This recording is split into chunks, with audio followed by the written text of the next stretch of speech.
গন্তব্যে পৌঁছে গেছে সিএনজি। পুরোটা সময় চোখ বন্ধ করেই কাটিয়েছে রাত্রি। চলন্ত বাহনটা হুট করে থেমে যেতেই চকিতে চোখ মেলল সে। নড়ে চড়ে সোজা হয়ে বসতেই নজর গেল নিভ্রানকে ধরে রাখা হাতটার উপর। রাত্রির দৃষ্টি অনুসরণ করেই নিভ্রান ফিচেল গলায় বলল, এবারও আপনি ধরে রেখেছেন। লজ্জা পেল রাত্রি। নিভ্রানের ঠোঁটে দুষ্টুমি মাখা হাসি। সেদিকে চোখ পড়তেই লজ্জিত ভঙ্গিতে মাথা নামালো সে। তড়িঘড়ি করে হাতটা ছেড়ে দিয়ে ব্যাগ থেকে নিজের ভাগের টাকা বের করে নিভ্রানের দিকে এগিয়ে দিয়ে মিনমিন কণ্ঠে বলল, আপনি একসাথে দিয়ে দিয়েন। ঠোঁট কামড়ে কিছুক্ষণ চেয়ে রইল নিভ্রান। রাত্রি ঠায় ধরে রেখেছে টাকাটা।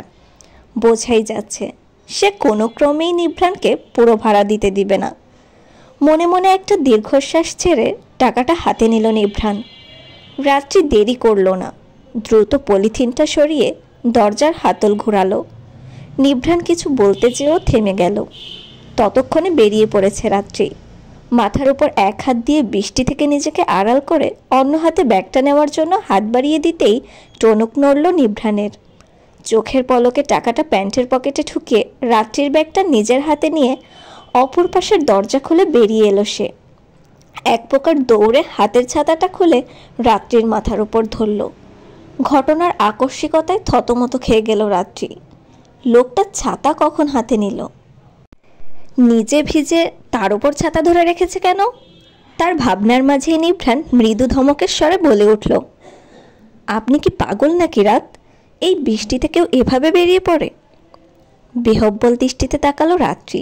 বলল, আপনি নিজেই তো ভিজে যাচ্ছেন।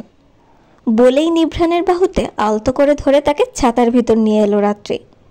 কুচকানো ভুরুচড়া ঠিক করে ঠোঁট চেপে মৃদু হাসল নিভ্রান। বলল, বৃষ্টি আমার ভীষণ পছন্দ রাত, ভিজতে বেশ লাগে, কিন্তু আপনি তো বৃষ্টি বিদ্বেষী, আপনি কেন ভিজবেন? মাথা ঝুঁকিয়ে খিলখিল করে হেসে উঠল রাত্রি। এক হাত দিয়ে মুখ ঢেকে হাসতে হাসতেই বলল, আপনাকে কে বলেছে আমি বৃষ্টি বিদ্বেষী? ওই যে গতরাতে বাতাস শুরু হওয়া মাত্রই যখন আপনি জানালা আটকে দিলেন তখন। বলে সিএনজি ড্রাইভারকে একটু অপেক্ষা করতে বলে সামনে এগোলো নিভ্রান। তার পায়ের সাথে তাল মিলিয়ে এগিয়ে চলল রাত্রিও।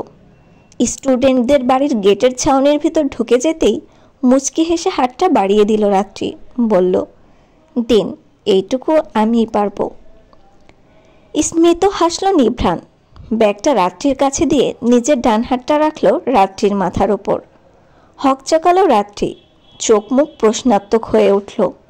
নিভ্রান সেই চাহনি উপেক্ষা করে কোমল স্বরে বলল, সাবধানে থাকবেন রাত। রাত্রি আমতা আমতা করল।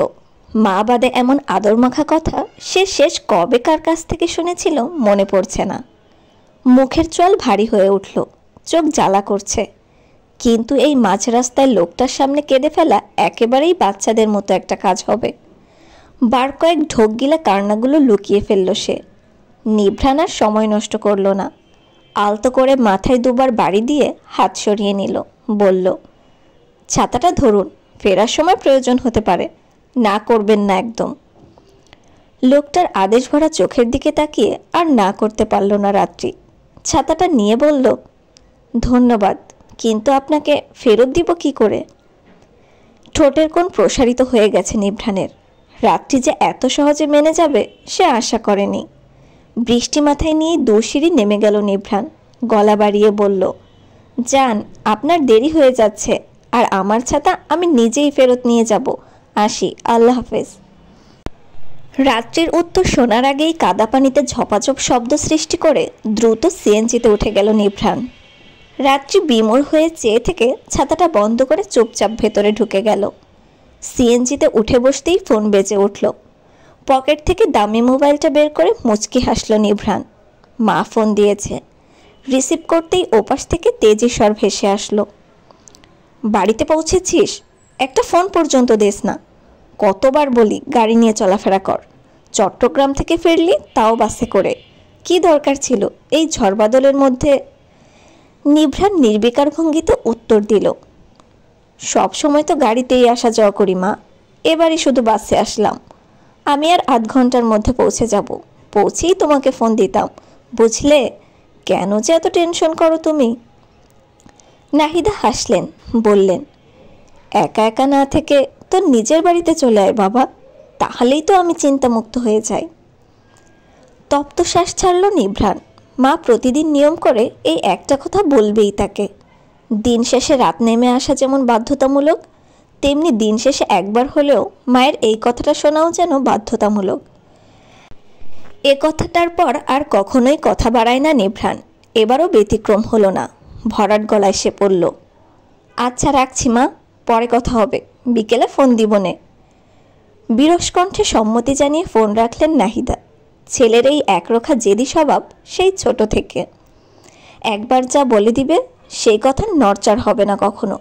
পৃথিবী উল্টে যাক, তবু সে নিজের সিদ্ধান্তে অনড়। দুপুর হয়ে গেছে প্রায়। বৃষ্টি থেমেছে অনেক আগেই, তবে আকাশ মেঘলা হয়ে আছে। রুমে ঢুকেই ধপ করে বিছানায় বসে পড়ল রাত্রি। শুয়ে পড়ল প্রায় সাথে সাথেই। শরীর ভেঙে ঘুম আসছে, আবার ক্ষুধাও লেগেছে প্রচণ্ড। বেশ কিছুক্ষণ মরার মতো পড়ে থেকে উঠে বসল সে। গা থেকে ওড়না সরিয়ে চুলে হাত দিতেই একটু খটকা লাগলো। তার চুল তো বাঁধা ছিল না, এতক্ষণ খেয়াল করেনি। চুলে ঝুঁটি বাঁধল কখন?